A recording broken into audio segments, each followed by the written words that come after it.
Es una letra interesante, ¿eh? ¿Me lo estás diagnosticando? No. También? Va con prisa. Va con prisa la letra también, a cómo se ríe Ana. Sí, sí. Dirás, pero ¿y tú eres la de pausa? Sí, claro. Buscamos compensación.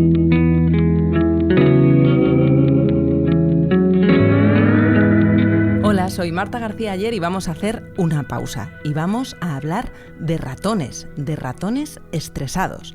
A veces no nos diferenciamos tanto de ellos cuando somos nosotros los que estamos en el laberinto. Y vamos a hacer una pausa para hablar del estrés y de cómo combatirlo. Y a respirar hondo, muy hondo. Respirar, expirar.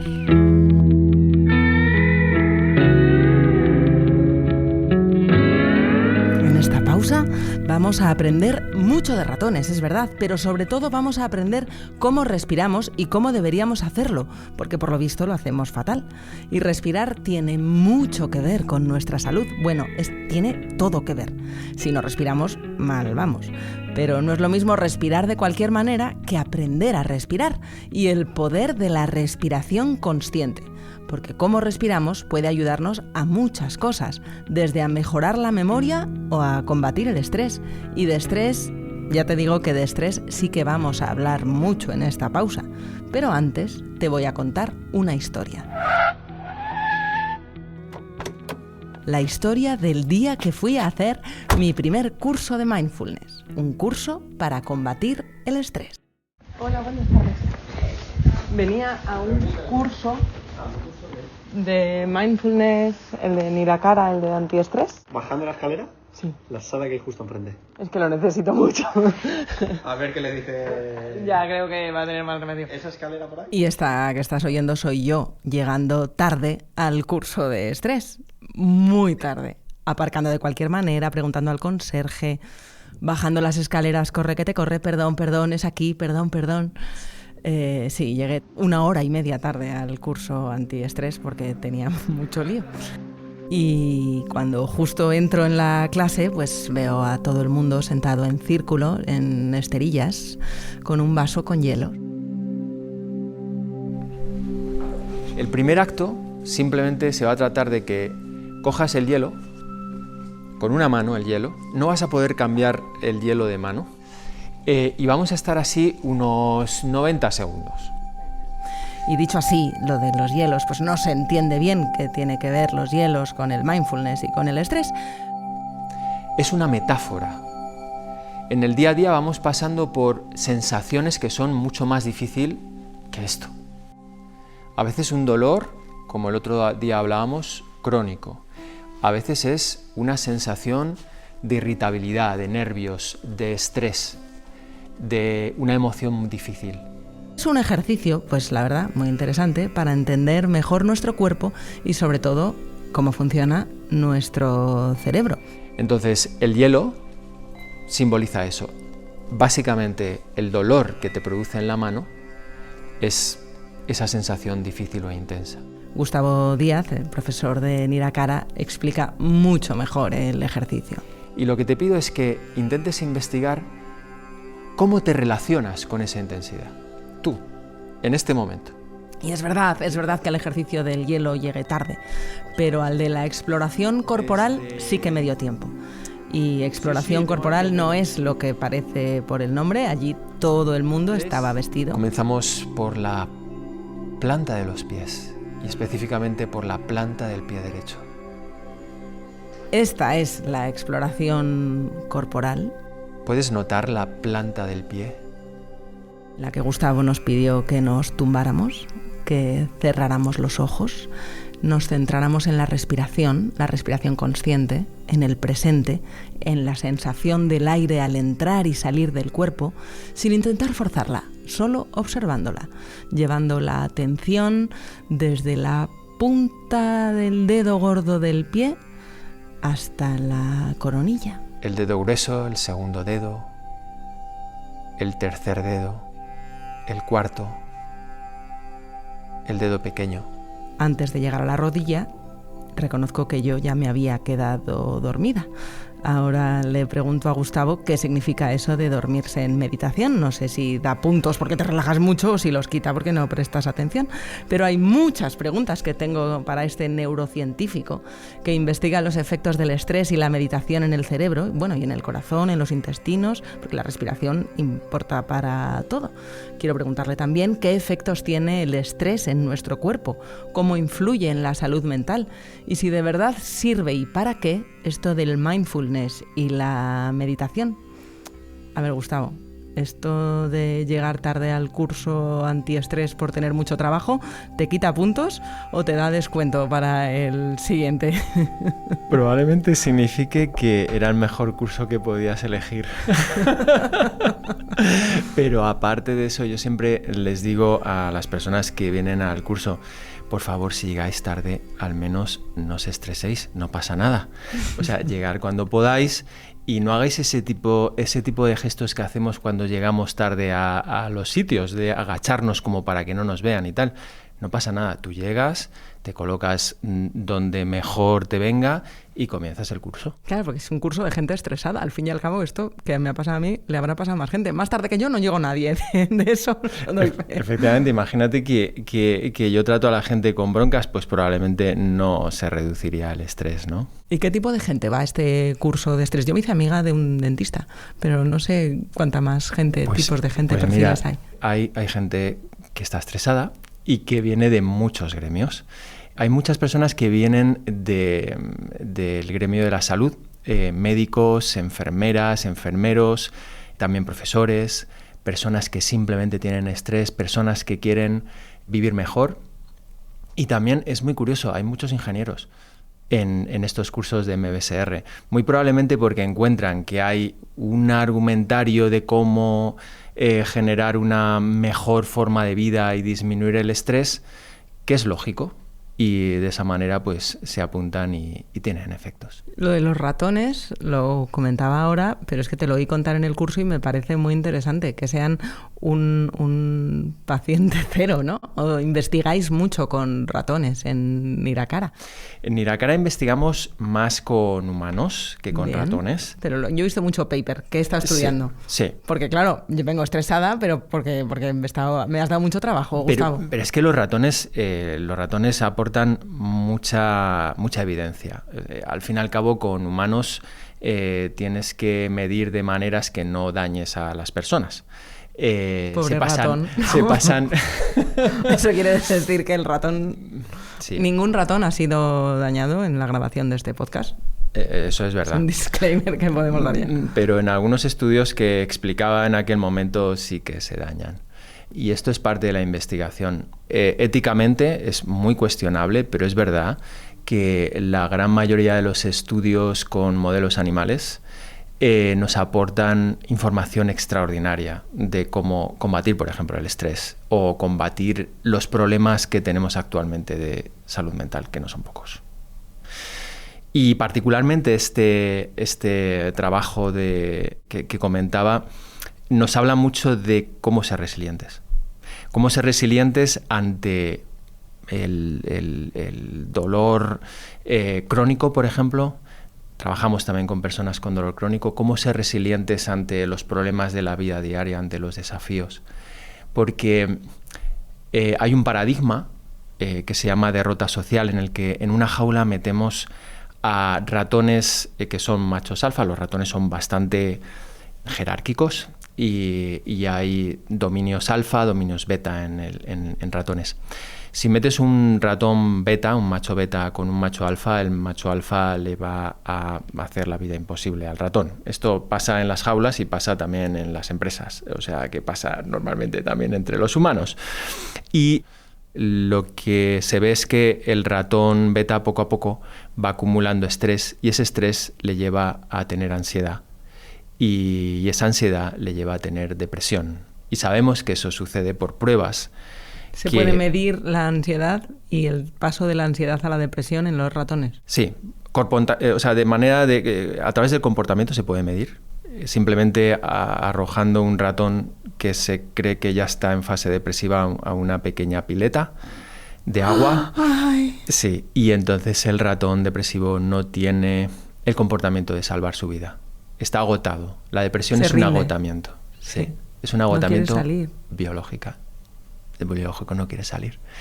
Que es cuando los humanos no queremos salir de la cama, no tenemos fuerzas para absolutamente nada. Efectivamente. Fíjate que eso puede venir de un estrés cronificado en el tiempo. Ya sea por algo que se va cronificando o ya sea por algún acontecimiento que haya generado un estrés que no se ha podido procesar. Y eso lleva a un agotamiento biológico de la persona. Y en ratones pasa igual. Somos muy parecidos a los ratones, en realidad. Nos parecemos menos a las piedras, pero los ratones mucho. Pero lo más interesante de este estudio es que había algunos ratones beta que eran resilientes. O sea, les metías en la jaula con los macho alfa y en vez de tener este transcurso de estrés, ansiedad y depresión, no lo tenían. Pasaban del compañero tóxico. Hacían otra cosa. Es una gran pregunta. ¿Por qué algunos ratones beta son resilientes ante el estrés y otros no? Y la respuesta está en el refuerzo. Cuando hacemos algo que nos adapta o nuestro cerebro cree que nos adapta, nos refuerza ese comportamiento, lo cristaliza. Normalmente a través de una segregación de dopamina. Esto pasa en todos los organismos vivos, con sistema nervioso, aunque sea muy sencillo. Pues bien, los ratones que no son resilientes, su cerebro les reforzaba cuando los ratones evitaban el problema, cuando se escondían del macho alfa. Ahí su cerebro decía, aquí te estás adaptando, sigue evitando el problema. En los machos beta resilientes, su cerebro, digamos, les reforzaba cuando afrontaban el problema, que en este caso era un ratón, macho alfa. Cuando entraban en confrontación con el macho alfa, parece que ahí su cerebro se le activaba y le reforzaba ese comportamiento. A ver si parece que estamos invitando a la gente en la oficina a darle cabezazos al alfa. Puede ser una vía, pero no. Espero que haya algo un poco más zen. Sí. La moraleja hay que extrapolarla del modelo animal al modelo humano. Que es no morder a nadie. No morder, no atacar a machos alfa de momento. A no ser que sea ratón. De momento. La primera vía no es esa. Vale. A no ser que sea ratón, efectivamente. No, lo que nos habla es de un problema fundamental en la psicología y que predice finalmente pues problemas o trastornos psicológicos, y es la evitación patológica, porque hay un tipo de evitación que es muy sana. O sea, si tú vas caminando por la calle y se cae una maceta, pues es mejor que evites esa maceta y no ponerte debajo de ella para afrontar el problema. Pero hay un tipo de evitación patológica, no sé si utilizar esta palabra, problemática, que es cuando hay un problema y ese problema no se resuelve porque mires hacia otro lado. Yeah. Y además que si miras para otro lado y lo evitas constantemente, el problema pues normalmente va siendo cada vez más grande. Por ejemplo, problemas entre parejas que no lo hablan, en un grupo de trabajo entre colegas en una empresa que no lo hablan, etc. Esos problemas pues pueden volverse contra uno. ¿Qué es lo que hace el ratón que acababa ahogado? Era el ignorar el problema. No afrontar, exactamente. No afrontar ese problema. En el idioma animal es eso, o en el mundo, en la metáfora animal, se puede entender así.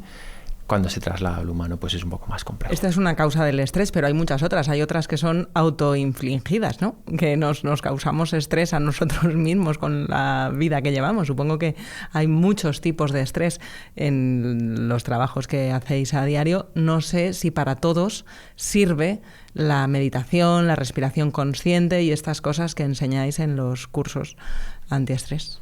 Pues mira, yo te diría que lo que hacemos tiene una gran debilidad.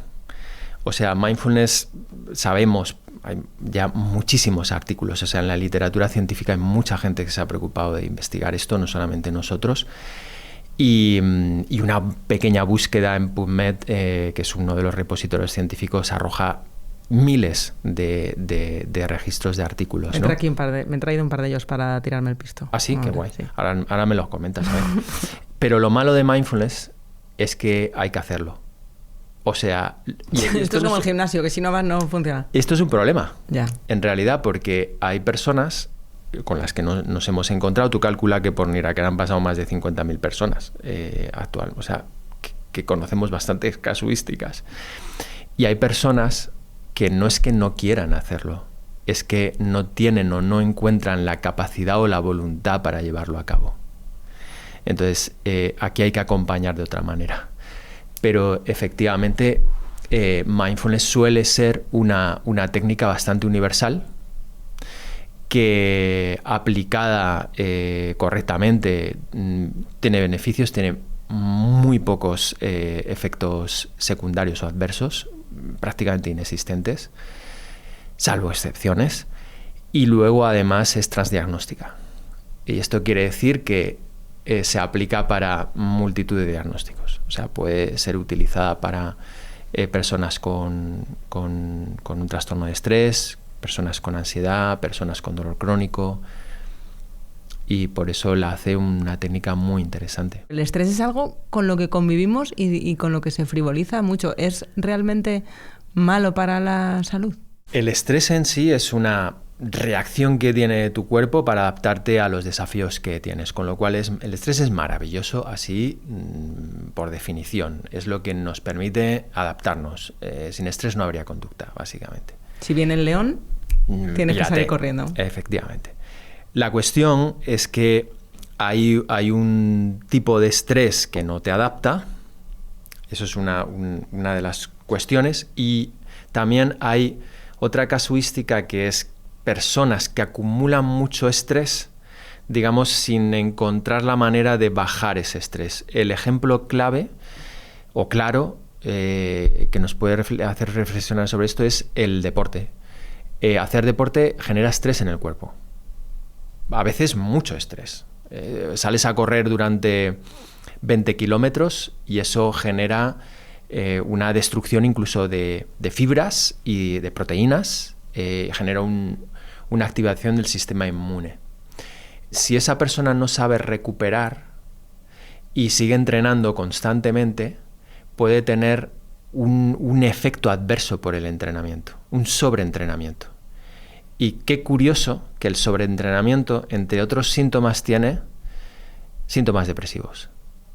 Es decir, el agotamiento del cuerpo nos lleva a tener también... Pensé que ibas a decir tendinitis. También. Pero como estamos hablando de... No sabía que afectaba también al cerebro así. Sí, ya desde hace muchísimos años se habla de la depresión post-competición, que tiene que ver con este agotamiento. Tú ten en cuenta que al final, a nivel energético, el cerebro es un órgano que gasta muchísima energía, más prácticamente que cualquier otro órgano del cuerpo, salvo algunas células del corazón y tal. Cuando hay un déficit energético en el cuerpo, el primero que paga el pato es el cerebro.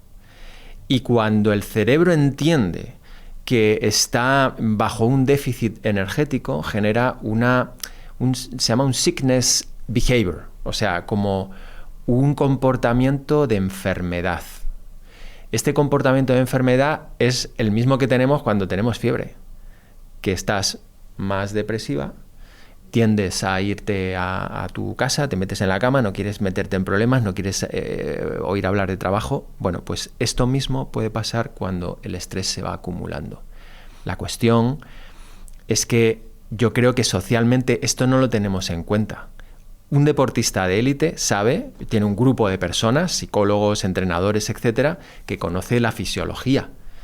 Pero nosotros estamos expuestos a un nivel de estrés muy fuerte en el día a día, y algunos más que otros, y de alguna forma no tenemos, al menos siquiera, el conocimiento de cómo autodiagnosticarnos cuando estamos muy cansados, cuando necesitamos descansar, cuando necesitamos que el cuerpo se recupere. Porque además hay una cosa súper interesante en todo esto, y es, en la fisiología del deporte, las adaptaciones que hacen que el deportista vaya mejorando no se produce en el entrenamiento, o sea, cuando sale a correr, se producen en el descanso. Si tú no tienes descanso, no se van a producir esas adaptaciones. Esto trasladado a una persona que está trabajando en un sitio que le requiere mucho estrés, en un cole, por ejemplo, porque seguro que tienes muchos médicos y tienes profesores de la salud y tienes también muchos profesores, y luego llega a casa y tiene 3 niños pequeños. El momento del bajón es el de sentarse en el sofá cuando la casa se ha quedado en silencio, ¿no? Ese sería el momento del postpartido. Efectivamente, porque eso pasa mucho, que estás en un nivel de estrés muy grande y cuando el contexto te hace bajar las revoluciones, no vas a un nivel, digamos, basal, o sea, previo, sino vas a un nivel en el que estás muy agotado.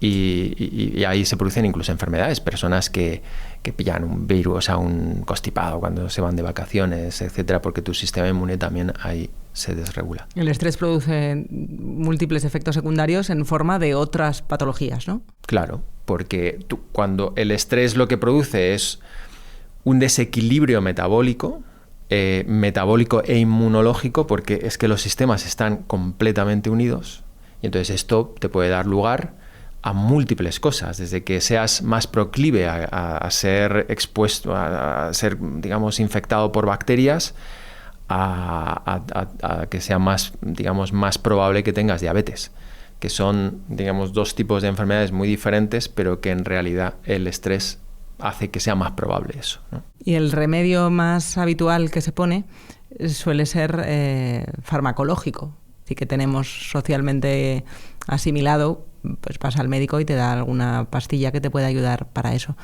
Pero ¿hasta qué punto está demostrado que la meditación o la manera en la que respiramos o el mindfulness puede ayudar también a combatir el estrés? Pues mira, por ejemplo, en personas que tienen depresión, la práctica, hay veces que es problemático la depresión recurrente, o sea que tienes un episodio de depresión, luego mejoras, luego vuelves a tener otro episodio de depresión, y ahí se utilizan antidepresivos para evitar esas recaídas. Pues mindfulness es al menos igual de efectivo que la farmacología, ¿no? En ansiedad también hay un estudio de hace 2 años muy bien hecho que nos dice cómo efectivamente mindfulness es igual de efectivo que el escitalopram para la ansiedad. ¿Eso quiere decir que todo el mundo tenga que hacer mindfulness y nadie tenga que tomar escitalopram? No, porque cuando hablamos de estudios hablamos de estadística, y la estadística es siempre agregada, o sea, se hacen medias de población, pero puede haber algunos casos en el que efectivamente venga mejor un fármaco, y otros casos en los que a lo mejor es mucho mejor ahondar en estilo de vida, en cómo vive, también en hacer una técnica como mindfulness y un poco de psicoterapia, y a lo mejor la persona mejora y se siente mucho mejor y evitamos el fármaco. O sea que yo creo que hay que verlo como algo que convive con los fármacos, no que los sustituye a veces, ¿no? A lo mejor por la manera en la que ha llegado a la opinión pública, esto del mindfulness suena un poco elitista. Suena como, bueno, eso es para el que se lo pueda pagar, ¿no? Esto no está al alcance de todo el mundo. Pero trabajar con la respiración es gratis, ¿no? Sin embargo, no tenemos asimilado, no sé por qué parece que viene de California, años 60, ¿no? Como que había que... Y luego eso se ha convertido en retiros que llevan, bueno, pues una inversión, un dinero. Hay que parar y hacer un curso, pues no está al acceso de todo el mundo. Pero esto es caro. A ver, porque estrés tiene todo el mundo. Es caro en el sentido económico. Hasta cierto punto siempre lo caro y lo barato es relativo a lo que la persona también puede invertir. Es caro a nivel temporal.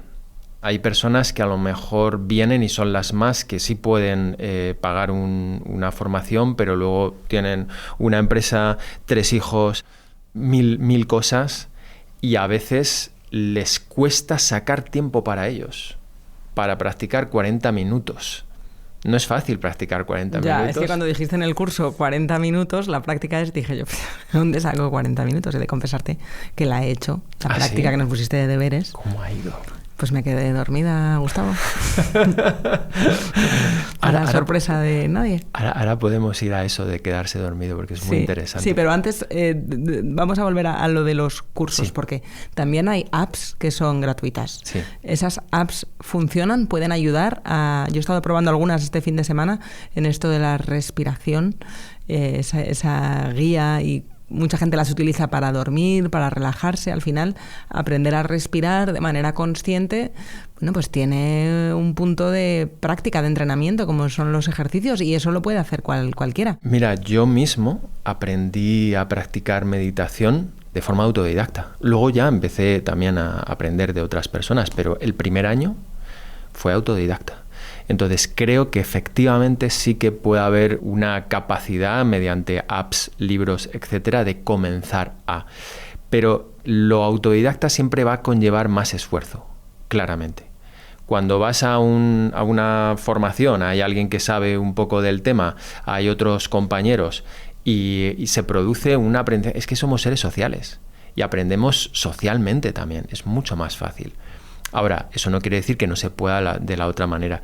Y un poco abordando el tema central, ¿no? de que económicamente efectivamente es una técnica que puede resultar cara para algunas personas, es totalmente cierto, pero también es verdad que, al menos en Niracara, hemos hecho muchísimos programas en los que no había coste para las personas. Tenemos incluso cosas para dormir o sea, un programa entero para dormir que no tiene coste. Entonces, el hecho está más bien, yo creo que el gran coste aquí es el coste de tiempo y de esfuerzo. Ese es el gran coste. Lo económico viene después. La disciplina, ¿no? Yo recuerdo la primera vez que me familiaricé con el concepto. Estaba trabajando en una revista económica, pues sería hace 15 años o así, y era algo que hacían en Silicon Valley. Era una cosa muy como de cuando Silicon Valley todavía era un entorno hippie y no los oligarcas tecnócratas, ¿no? Que le van a hacer la pelota a Trump a la Casa Blanca. Porque sí, en el episodio de Mindfulness también sale Trump.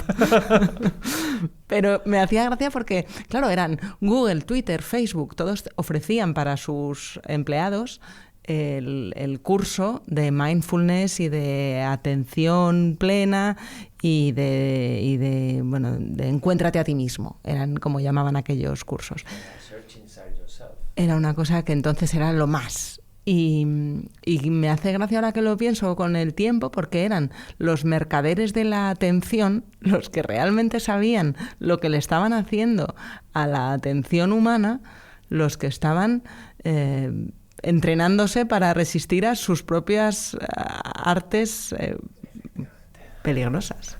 Y no solamente eso, sino que incluso en empresas, y esto yo lo he vivido aquí con las empresas, con algunas empresas que hemos trabajado, hay empresas maravillosas que tienen procesos inhumanos, formas de trabajo inhumanos, pero luego te dan un curso de mindfulness. Esto es otra paradoja que también pasaba en Silicon Valley. Pero efectivamente mindfulness nace en Boston. Y sin embargo se asocia más a California, a los hippies, a los Beatles, y ¿no? Cuando vuelven de la India. Claro, porque, a ver, todo esto viene, es muy interesante la historia, todo esto viene de efectivamente ese despertar hippie en el que van buscando un nuevo sentido de vida y en India, ¿no? o en Asia en general, y luego se lo vuelven a traer a la sociedad americana de los años 60. Muchas de esas personas comenzaron a practicar meditación y uno de esos fue Jon Kabat-Zinn, que practicaba meditación zen. Este era de Boston, es de Boston y es biólogo, y entonces se le ocurrió la idea de descontextualizar, por así decir, la práctica de meditación de la cultura a la que venía, aislar los componentes activos que son atencionales, etcétera, etcétera, y hacer un programa de reducción de estrés para personas con dolor crónico. El primer paper que sale de este asunto es en los años 79 y es sobre reducción de estrés en personas con dolor crónico. Y a partir de ahí surge un interés en Boston. Él era del MIT, no del MIT, sino de la UMass, pero en el mismo territorio, muy cerquita, está el MIT, está Harvard, Y profesores, investigadores de todas esas universidades comienzan a utilizar ese programa porque es un protocolo muy sencillo y muy bien hecho. O sea, que no eran los hippies de California, sino los académicos de Boston los que le dan ¿no? el pozo académico al asunto. Pero luego se va otra vez a... O sea, luego eso... Los otros lo popularizan. En California siempre fueron mejores en popularizar. Efectivamente. Y también universidades... Y en Stanford pues lo aplicaban, pero más a ganar dinero, ¿no? A ganar dinero y también... O sea, nosotros trabajamos con Stanford en un momento, pero con programas de compasión, que allí generaron un programa de compasión muy interesante, lo investigamos, seguimos de hecho investigando ese programa, y lo hizo gente de la School of Medicine de Stanford, ¿no? Y allí en Stanford tienen la idea también de ayudar a la gente y tal. No, si te lo decía, no por Stanford, sino por Silicon Valley, que lo tienen al lado, que ellos lo harán con un propósito, pero luego las empresas ya lo metabolizan en el suyo. Pero bueno, si estás demasiado ocupado para hacer meditación, es que estás demasiado ocupado, ¿no? Efectivamente, probablemente eso es un dicho que a veces, que no sé quién lo dijo. ¿Ves cómo estudio? Sí, muy bien, muy bien. Se dice, si tienes tiempo para practicar meditación, entonces 10 minutos está perfecto. Si no tienes tiempo para practicar meditación, entonces 1 hora es perfecto. Porque al fin y al cabo, probablemente esa persona lo necesita más. En el periodismo también está el dicho, se le atribuye a Hemingway, pero no, también se lo he visto atribuido a Julio Camba, no sé de quién era la frase, pero me parece brillante. Le pedían una crónica a un corresponsal y decía, no tengo tiempo de escribir algo tan corto. Qué bueno esa. Si me das tan poco tiempo, te tengo que hacer 2 páginas por lo menos, porque no puedo pensar tanto. Eso es genial. ¿Cuánto cuesta, sintetizar en una idea genial?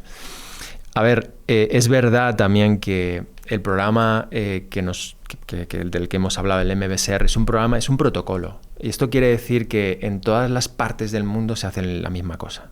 ¿Y por qué esto es importante para la ciencia? Por la replicabilidad. Si lo hacemos en diferentes zonas, aquí, en Japón, en California, de la misma manera y lo estudiamos y tenemos efectos similares, entonces pues la cosa tiene sentido. Y este programa propone 40 minutos, pero fuera de este programa yo creo que es mucho mejor, a no ser que estés en un programa con un profesor que te va a comer la oreja en que practiques tanto y tal, creo que es mucho mejor empezar por algo mucho más sencillo, de 5 minutos, 10 minutos al día, y incluso antes de una reunión, en momentos en los que uno note que le puede venir bien y tiene tiempo. Y tiene efecto, aunque sean 5 minutos o 30 inhalaciones, y es que he visto varios programas de 30 inhalaciones y exhalaciones. De hecho, he encontrado en el Economist, muy en pausa, somos muy del Economist, hablaban de un estudio de la Universidad de Stanford del año 23, que seguro conoces, en el que comparaban los tipos de respiración y ver qué relajaba más, cuál era más eficaz para hacer esto de la atención plena. El suspiro cíclico, ¿no? Eran 2 inhalaciones cortas y una exhalación larga. Luego había otra que era inhalar, pausa, exhalar, pausa, hiperventilación cíclica. Bueno, es que claro, es como hacer ejercicios de pilates, pero de respiración. 5 minutos al día durante un mes. Es decir, bueno, 5 minutos al día podemos encontrar. Efectivamente. Y a ver qué efecto había tenido esto. Y el estudio decía que todos recibieron un impulso positivo del estado de ánimo al principio. Y solo aquellos que estaban haciendo la respiración consciente durante un periodo más constante, los que fueron constantes, lo que dices, que es lo más difícil, pues continuó mejorando a medida que avanzaba el estudio. Luego he visto otro estudio también de estos que habla de las apps. Y sí que en los grupos que han, al menos donde han hecho los estudios, sí ayudan, la gente que lo hace por su cuenta con apps random que encuentra por ahí, pero también ven que son los que antes lo abandonan, los que menos constancia tienen, que el hacerlo por tu cuenta también sirve, pero es más difícil mantener, porque a lo mejor no has hecho amigos en el curso que te animen a tomar luego una caña. Efectivamente, y porque al final ir a un sitio, digamos, que te hablan de cosas interesantes y se practica juntos y tal, te hace como, entre comillas, renovar los votos de tu motivación. Muy interesante, ese estudio lo conozco, creo que fue publicado en Cell. Self-reports medicine. Sí. No lo he dicho por no quedar pedante, pero ya lo puedes hacer tú. Y el chico pedante Ya soy lo has yo. explicado. Bueno, y además tenía una cosa muy interesante, y es que para medidas de ansiedad y tal que proponían, las técnicas parecían funcionar igual.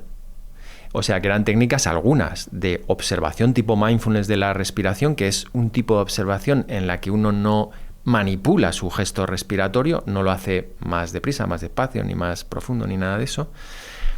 Y que se subraya la atención, o sea, que estés constantemente atento o más o menos atento a la respiración, pero había otro tipo de técnicas ahí que eran de manipular la respiración. Eso es algo que nosotros hemos investigado bastante. Ay, cuéntame, por favor, porque de aquí nos tienes que dar unos cuantos trucos para desestresarnos. Pues mira, hemos medido con magnetoencefalografía y también en pacientes humanos, no eran ratones, porque a los ratones es muy difícil enseñarles prácticas de respiración, a ralentizar la respiración.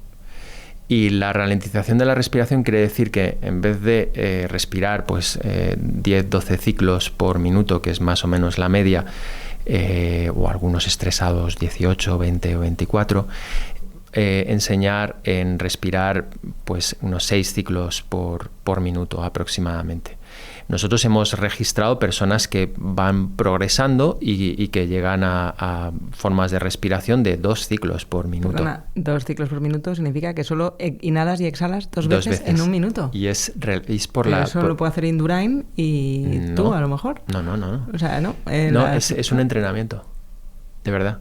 Es un entrenamiento en el que las personas van poco a poco aprendiendo ese tipo de práctica y básicamente tú aprendes a, si yo tengo que respirar tan despacio, entonces tengo que bajar potenciómetros de mi cuerpo. Pues voy a relajar los músculos, voy a relajar la mente, sea lo que sea eso. Las personas van encontrando casi como si fuera un biofeedback muy sencillo, la manera de relajarse para respirar más despacio, como hacen los buceadores en apnea. ¿Y esto es bueno para qué? Bueno, hay un centro en el cerebro que es como un marcapasos de la respiración. Se llama el complejo Prevotchinger. Y este centro está más o menos en el bulbo raquídeo y está muy conectado con otro área que es el locus coeruleus. Se llama así porque cuando lo ves al natural es azulado, es precioso. Y es porque está lleno de noradrenalina. Y la noradrenalina es un neurotransmisor, por así decir, que genera un impacto muy global en la corteza. Si aquí pasara ahora un tigre en este estudio, probablemente dejaríamos de hacer lo que estamos haciendo, que es hablar de una forma muy agradable y saldríamos corriendo. Y esto en parte es porque este influjo de noradrenalina cambiaría tu corteza cerebral. Pues bien, se detecta que en personas con insomnio, por ejemplo, tienen mucha más noradrenalina por la noche y por eso no concilian bien el sueño. Personas con mucho estrés tienen mucha más concentración de noradrenalina. Cuando ralentizamos la respiración, este marcapasos que está súper conectado con el locus coeruleus, baja la activación del locus coeruleus y baja la concentración de noradrenalina cerebral. A través de la respiración tienes ahí una vía, hay muchas más vías fisiológicas, pero no te quiero aburrir, Marta. Pero esta es una vía fisiológica que nos dice que efectivamente manejar la respiración tiene un efecto directo en el cerebro. Le oí contar a Nazaret Castellanos, que es tu colega compañera mía, sí, en Niracara, que recordamos mejor las cosas para explicar hasta qué punto el cerebro y la respiración están vinculadas a muchas funciones cerebrales. Al inspirar, fijamos mejor la memoria, lo que estás mirando mientras inspiras, que no cuando expiras. Me parece fascinante. Supongo que tenéis estudiados un montón de efectos y parámetros de todo tipo con respecto a cómo afecta la respiración al cerebro. Efectivamente, es que la respiración genera por muchas vías fisiológicas una influencia en los ritmos cerebrales.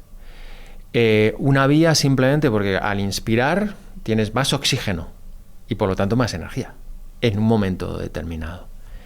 y al expirar menos. También porque al inspirar tienes una respuesta simpática mayor que al expirar.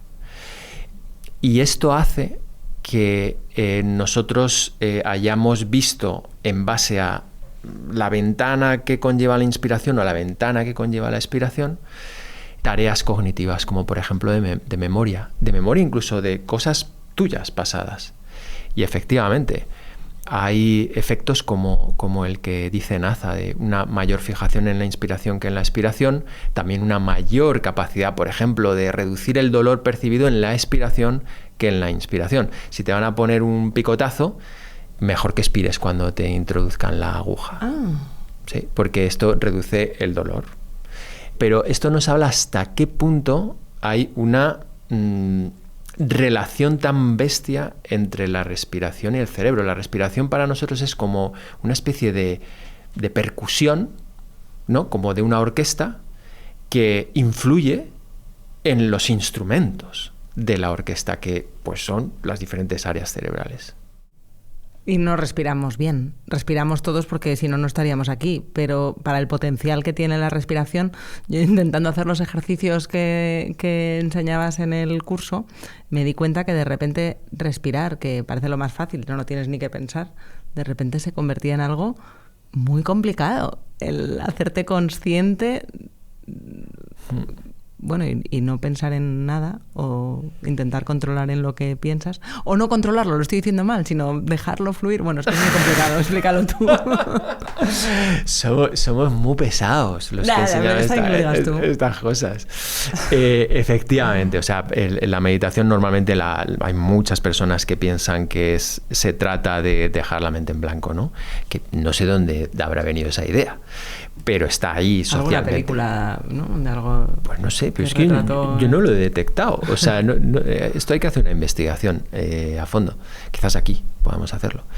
Pero el caso es que no es eso. Es, primero de todo y ante todo, saberte relacionar cuando estás parado, observando la respiración, con las sensaciones de tu cuerpo y con tus propios pensamientos.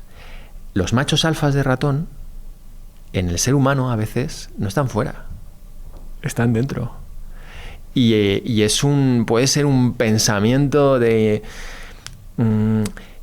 insatisfacción que tengas por algo reiterativo. Puede ser una incertidumbre de futuro, lo que fuera. Pero lo que normalmente hacemos es intentar evitarlo. No nos quedamos en pausa, sino que hacemos cualquier cosa para no oír eso que está pasando. Y en parte practicar meditación significa, por así decir, comenzar a observar todo eso que pasa dentro de ti y por reiterar finalmente te vas a llevar bastante mejor. Y entonces el estrés que te producen esos pensamientos va a bajar. Es como que te vas habituando a eso. Eso es lo primero. Y luego lo que se propone es observa tu respiración, pero es un ancla en realidad, un ancla para que simplemente no comiences a pensar en cualquier otra cosa y desvíes tu atención, sino que estés muy presente de lo que está pasando. Pero ese ancla hay que reconocer que es muy difícil de sostenerla en el tiempo. ¿Eso qué quiere decir? Que nuestra atención es muy voluble, va y viene constantemente. O sea, no podemos estar atentos más de X segundos hasta que cambiamos de foco. Entonces, lo que requiere la práctica de atención en la respiración es constantemente estar viniendo. Te vas, vienes, te vas, vienes, te vas, vienes. Y de eso se trata. Porque nosotros hemos medido a gente que ha practicado esto durante mucho tiempo, incluso una persona que justamente acaba de salir de un retiro de meditación de 3 años. Preséntamela. Ahí hay un historión. Mira. Un colega mío dice, es que hasta parpadea despacio. Y cuando le empezamos a ver el registro de Magneto también, es que el tío me decía, es que parece que está muerto. O sea, no sé si compensa. O sea, no sé si me da envidia, pero me da mucha curiosidad. Pero la cuestión es que cuando tú pides a alguien que se concentre en algo, pues normalmente hay una actividad brutal en la red por defecto, que es un conjunto de zonas cerebrales, y luego una actividad en la corteza dorsolateral, normalmente derecha, que nos indica que está intentando fijar la respiración, o sea, la atención a la respiración. Este personaje parecía que se había hecho el silencio ahí en su cerebro, pero tenía un pedazo de actividad en la corteza dorsolateral brutal. Entonces era como, sí, parece que maneja su cerebro bastante bien. Pero incluso en este personaje, el nivel de actividad de su red por defecto no era 0, ni mucho menos. Era mucho más armónico, por así decir. También tenía el Homer de los platillos en la cabeza. Probablemente, su Homer particular. No sabemos qué tipo de Homer, pero sí, porque el manzano manzanea y el cerebro genera pensamientos. Claro, yo creo que en mi primera aproximación tardía, además lo podemos demostrar, a la respiración y a la meditación, creo que la parte de la relajación profunda la he captado mejor que la de la atención plena. La atención plena es también un superpoder. ¿Esto tiene arreglo? Pues mira, lo que te ha pasado a ti con el sueño es lo más normal del mundo y nos pasa a todos los que llevamos un poco de cansancio acumulado en el cuerpo y es lo más normal. A mí me pasa también y llevo 25 años meditando. Y simplemente cuando el cuerpo encuentra una manera de relajarse, coge y se duerme, porque es lo que más necesita.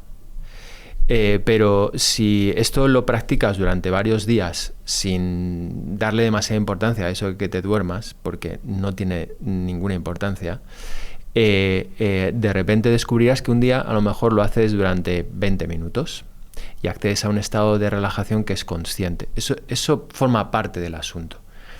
Pero lo que tú decías es muy, muy interesante. Mindfulness no trata solo de la relajación. La relajación es digamos, para mí, esta es mi interpretación, es una parte del asunto, como cuando comienzas a tocar el piano. No tienes que tener los dedos tensos para tocar, pero no se puede reducir la relajación de los dedos a lo que es tocar el piano. Y ahí viene la parte atencional, que es súper importante, y es que la atención es muy frágil en el ser humano y en otros seres vivos, pero en el ser humano, aparte que tenemos un pedazo de cerebro que puede generar una atención voluntaria, pero es muy frágil todavía. Y además estamos expuestos a dispositivos móviles que llevamos en nuestros cuerpos, en el bolsillo atrás y tal, y que constantemente nos están diciendo Bueno, pues el entrenamiento de la atención es básico. ¿Básico por qué? Porque no solamente te hace estar más presente, más despierto a las cosas que suceden, sino también porque el mecanismo primario de regulación de las emociones es un mecanismo atencional o que convive con lo atencional. Tú no puedes regular tus emociones si no te das cuenta de que están ahí.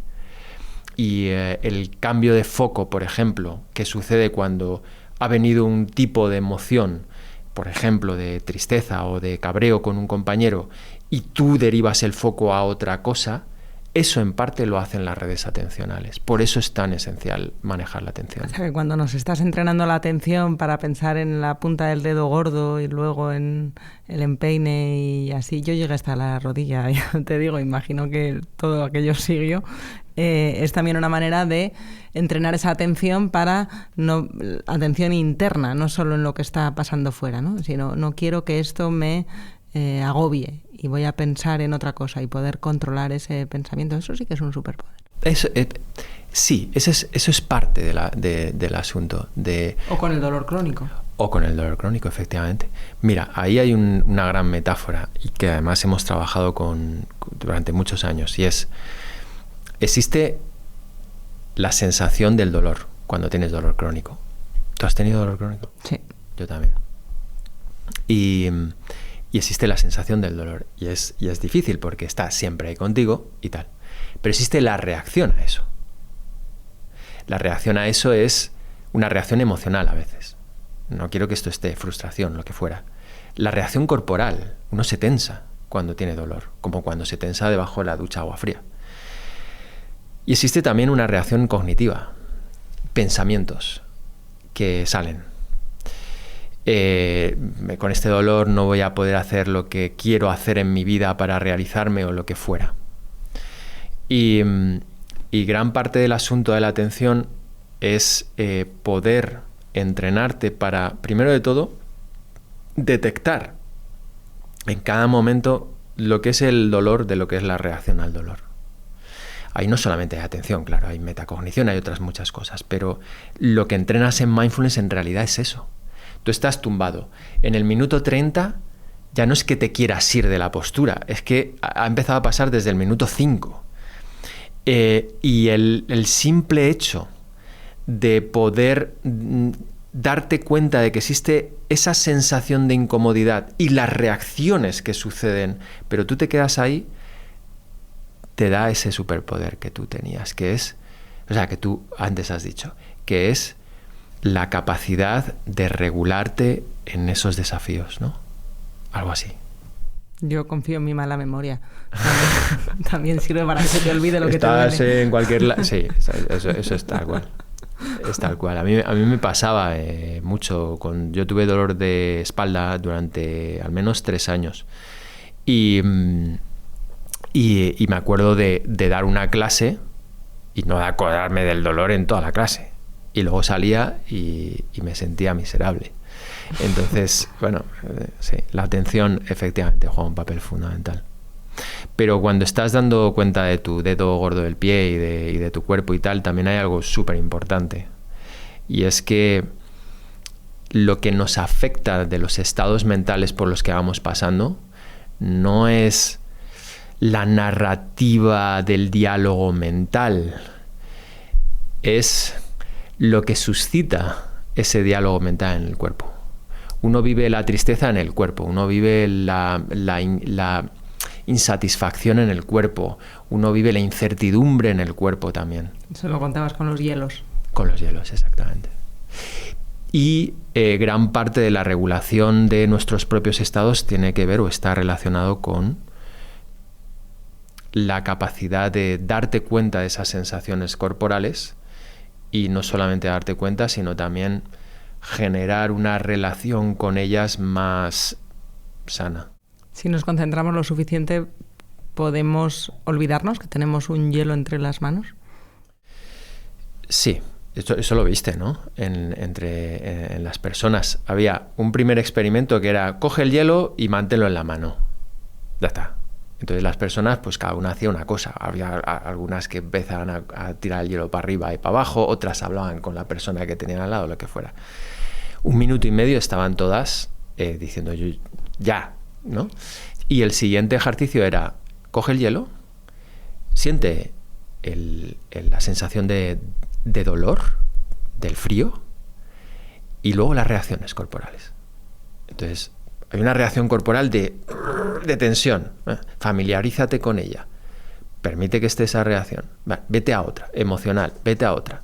Vale, ya sabes lo que es la percepción del dolor que provoca el hielo y ya sabes lo que es la reacción. Concéntrate simplemente en la sensación. 3 minutos y la gente estaba así. Claro, porque el problema es la reacción que tenemos a las cosas, no las cosas mismas. Sí, la gente estaba muy sorprendida porque hubieran pasado 3 minutos del tiempo. ¿Verdad? Y, Se les pasó volando, como a nosotros charlando aquí. Has tenido mi atención plena. No, lo he notado. No es algo habitual, ¿eh? También te digo que yo me disperso mucho, pero es que hago muchas cosas a la vez. No, vamos, yo he notado un nivel de atención muy top. Todo gracias a los ejercicios de respiración consciente que he estado practicando. Pero danos un par de ejercicios que se puedan hacer en casa. Sí, así como para todo el mundo. Que empezar. Sí, para todo el mundo no, para el que escuche pausa. Pero esto no lo vamos a ir contando por ahí. Mira, hay uno súper sencillo que trata simplemente de poner una mano en una parte del cuerpo, normalmente es la barriga o el pecho, donde puedas notar tu respiración. Y entonces durante 1 minuto a 5 minutos estar simplemente en esa sensación.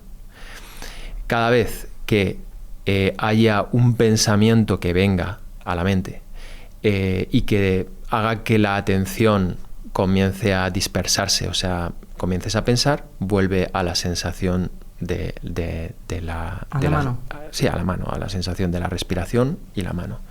Eso es genial, porque además la propia mano genera una sensación de relajación bastante grande y es muy útil. Y esto se puede hacer no solamente una vez en casa, cuando creas que es oportuno, sino antes de cualquier cosa importante en la que te sientas un poco estresada o cuando necesites descansar un poco. A veces antes de una entrevista yo me quedo un poquito en mi asiento o en el coche respirando, y entonces ahí lo que noto es que en esa respiración, estoy en la respiración, pero se empiezan a procesar muchas cosas que me han pasado en el día, por un problema con no sé quién, un no sé qué, pero estoy ahí en la respiración, y es como que ese tiempo me da espacio para como procesar todo eso, dejarlo pasar para estar fresco a lo siguiente que tenga que hacer. O sea que antes de entrar al Confidencial has estado en la puerta con la mano en el pecho. Obviamente. Me han mirado algunos compañeros tuyos, porque como además aquí no nos ven, pero tengo barba, pelo largo y tal, pues parezco un poco hippie. Hoy vengo además vestido de un poco de hippie. Entonces me han visto ahí fuera y se habrán preguntado quién es este, ¿no? Y luego he dicho, vengo a ver a Marta. Ya no les ha extrañado, entonces viene si es pausa todo puede pasar. Oye, qué bien, pues nada, nos das deberes, lo intentaremos y... Bueno, más que deberes, poderes. Venga, vale, así me lo vendes mejor, está bien. Pues con los poderes, que pueden convertirse en superpoderes, nos vamos, pero vas a tener que venir otra vez para luego ver qué tal lo hemos hecho.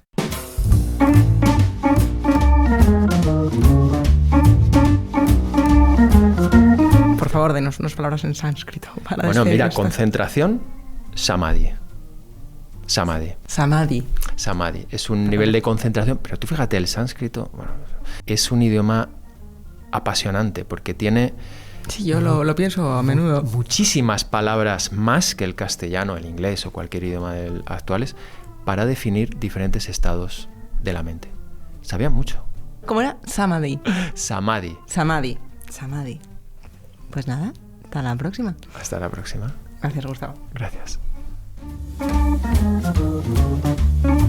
Pausa, el podcast del Confidencial, dirigido y presentado por Marta García Ayer, con la realización y el diseño sonoro de Ana Schultz, la coordinación de Antonio Martín y la asistencia técnica y documentación de Íñigo Ita.